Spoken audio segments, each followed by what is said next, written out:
नमस्कार, मैं फरीदा गजल और आप देख रहे हैं एक न्यूज 24। नेपाल इस वक्त जिस दौर से गुजर रहा है वो किसी भी देश के लिए सबसे भयावह स्थिति कही जा सकती है।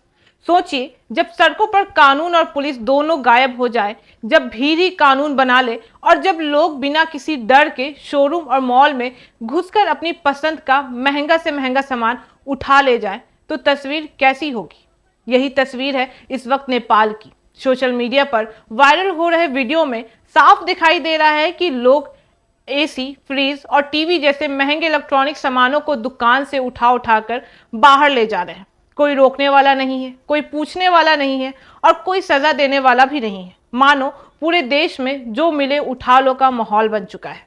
नेपाल के हालात ऐसे हैं कि प्रशासन पूरी तरह से ठप हो चुकी है, पुलिस सड़कों से गायब है और लोगों के मन से कानून का डर खत्म हो गया है।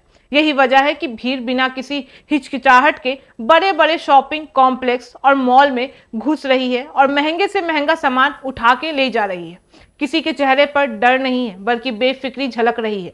ये नज़ारा किसी फिल्म का सीन नहीं है, बल्कि ये हकीकत है, नेपाल की हकीकत।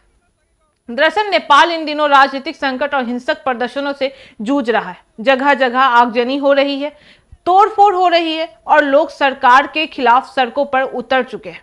नतीजा यह है कि सामान्य जिंदगी पूरी तरह से ठप हो चुकी है। दुकानें बंद है, परिवहन बंद है, बाजार सन्नाटे में है। ऐसे माहौल में जब पुलिस और प्रशासन कमजोर पड़ते हैं तो भीड़ खुद कानून बना लेती है।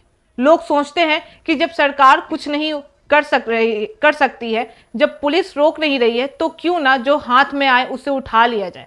यही सोच अब लूटपाट की घटनाओं को और बढ़ावा दे रही है। वीडियो में साफ देखा जा रहा है कि लोग शोरूम में अपनी पसंद का सामान चुन रहे हैं। कोई टीवी उठा रहा है, कोई एसी तो कोई फ्रिज, मानो या कोई खरीदारी का मेला हो जहां सब कुछ मुफ्त में मिल रहा हो। लेकिन असल में यह मुफ्त की खरीदारी नहीं, बल्कि अराजकता का वो चेहरा है जो नेपाल को गहरे संकट की ओर ढकेल रहा है।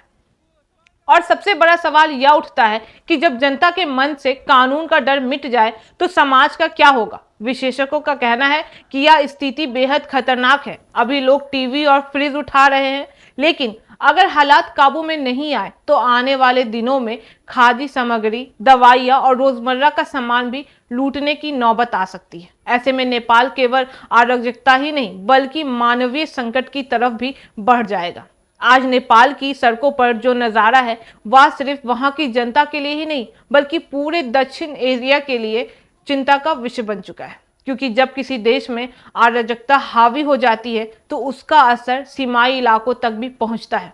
सवाल बस यही उठता है कि नेपाल की सरकार और प्रशासन कब जागेगा और कानून व्यवस्था की बहाली के लिए कदम कब उठाएगा।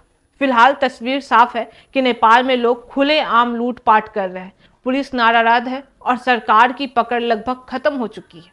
अब देखना यह होगा कि क्या नेपाल इस अराजकता से बाहर निकल पाएगा या हालात और बिगड़ते चले जाएंगे।